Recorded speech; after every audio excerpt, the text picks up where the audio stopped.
Assalamualaikum warahmatullahi wabarakatuh. Halo teman-teman, balik lagi bersama saya Siti Khulaso. Nah, pada kesempatan kali ini di sini saya akan menjelaskan mengenai data. Apa sih yang dimaksud dari data? Data yaitu dari definisi data yaitu himpunan data atau dataset merupakan suatu kumpulan dari objek dan atributnya, yang dimana atribut ini merupakan karakteristik atau sifat dari suatu objek. Contohnya seperti warna mata seseorang, suhu, dan lain sebagainya. Atribut juga lebih dikenal sebagai variabel, field, karakteristik, atau fitur. Berdasarkan dari tipe nilai yang diterima atau domainnya, atribut juga dapat dibedakan menjadi yang pertama yaitu ada atribut kategorikal atau kategorikal atribut.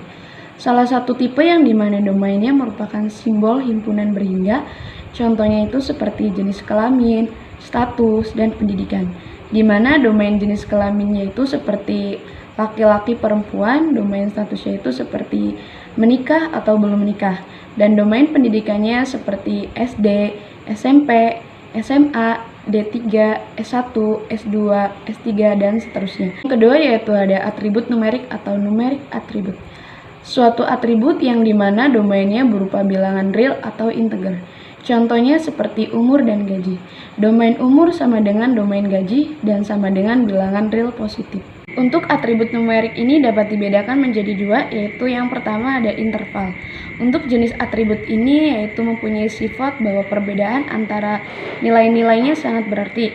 Contohnya itu seperti tanggal dan suhu dalam Celcius atau Fahrenheit. Untuk yang kedua yaitu ada rasio.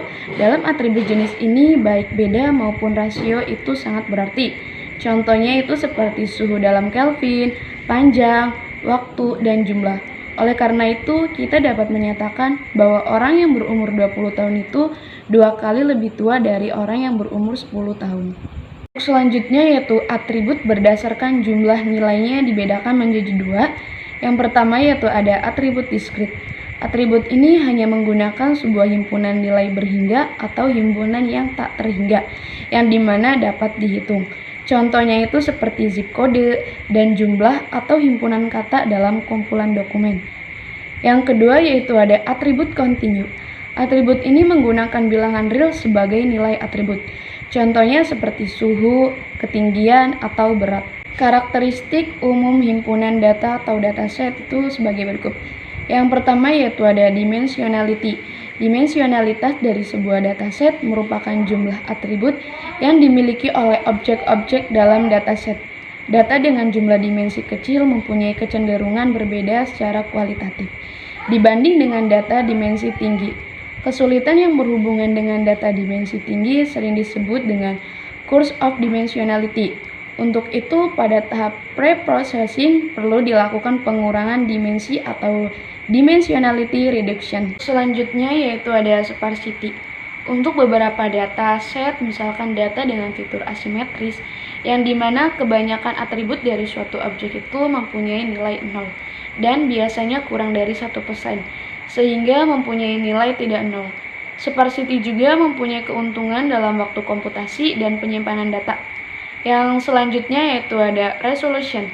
Resolution ini sifat dari data yang berbeda pada resolusi yang berbeda pula, sehingga pola dalam data bergantung pada level resolusi. Jika resolusi terbaik atau tidak ada perbedaan, mungkin pola tidak akan kelihatan, dan jika resolusi terlalu kasar, pola juga akan hilang. Tipe dari himpunan data atau dataset ini sebagai berikut.